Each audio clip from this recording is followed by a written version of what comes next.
Ako ngayon ay magluluto ng yan. So, yung ating mga ingredients, meron tayong minced beef,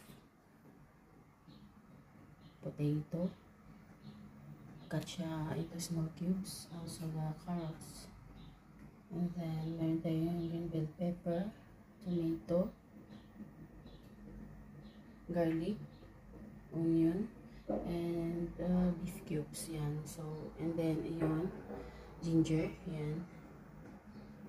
Chinapo siya at pinigaan unti, tsaka may unting granules din, yan. So, tsaka itong ating beef. At meron tayong tomato paste, yan. And then, cornstarch, para pampalapot mamaya.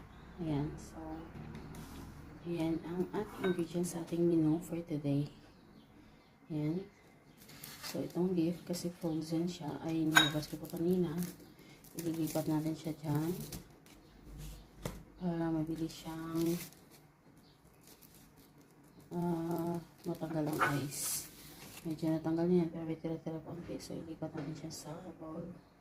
So, yan na siya. Yan. So, may lulutuin ko na po siya. Ayan. So, let's start. Lagay tayo ng oil. Ayan.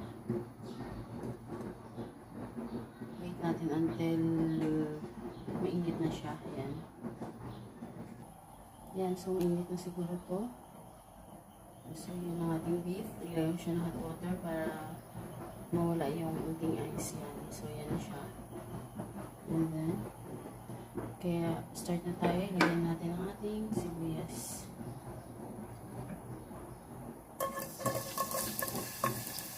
Ayan.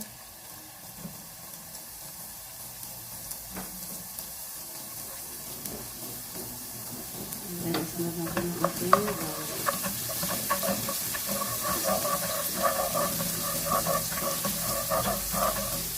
Ayan.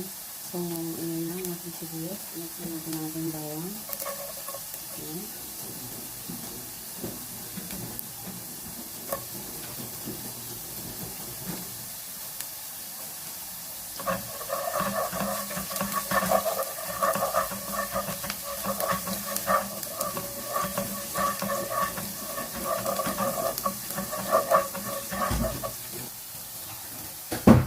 Then, mix natin yung ating tomato.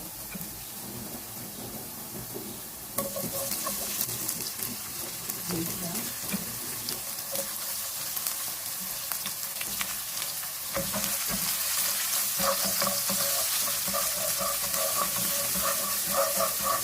Yung green bell pepper ay ikahuli po natin yan. Mamaya na yan siya. Ayan siya. Mix natin sa tomato yung ating beef.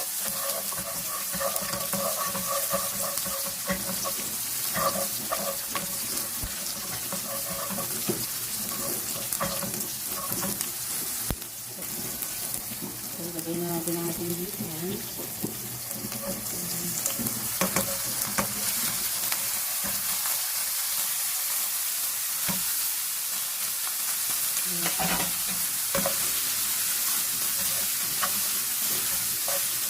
Mix natin.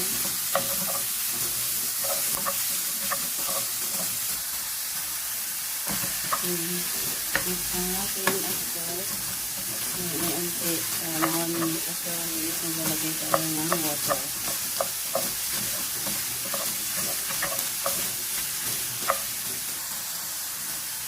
Ayan, naglalagay tayo ng water. Yan, depende sa dami na lulutuin kung ang dami rin ng tubig na ilalagay natin. Kaya, nasa sa inyo na yan guys kung madamihan niya ng water o hindi. O sakto-sakto lang. And then, ayan siya. Meron pa kasi tayong carrots and potato. Tapos, maglalagay pa tayo ng cornstarch para pampalapot. So, dagdagan pa natin ang tubig. Mga 4 cups. Yan. So, kung makulo-kulo na siya, maybe mga 5 minutes. So, maglalagay ako ng salt. Now, with hands. Yan. And then, aking magic cubes. Yan.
potato.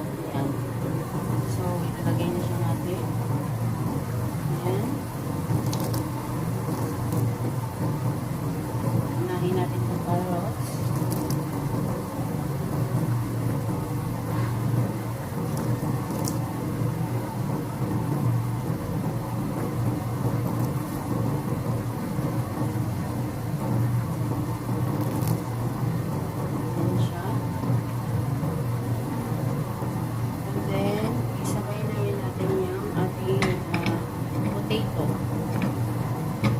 Potato siya in cubes like carrots also. Ayan.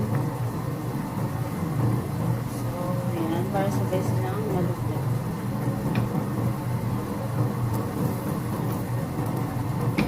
Then, yan. Ibubos na natin.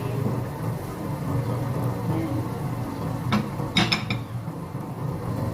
And then, i-mix na natin siya. Ayan.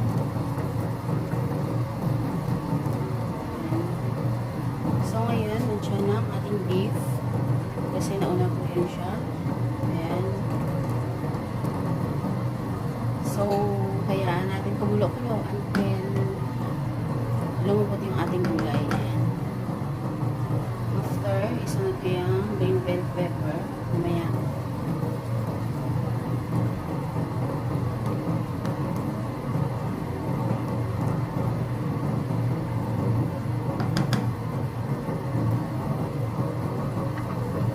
Takpan natin, kaya natin ang unting open yan.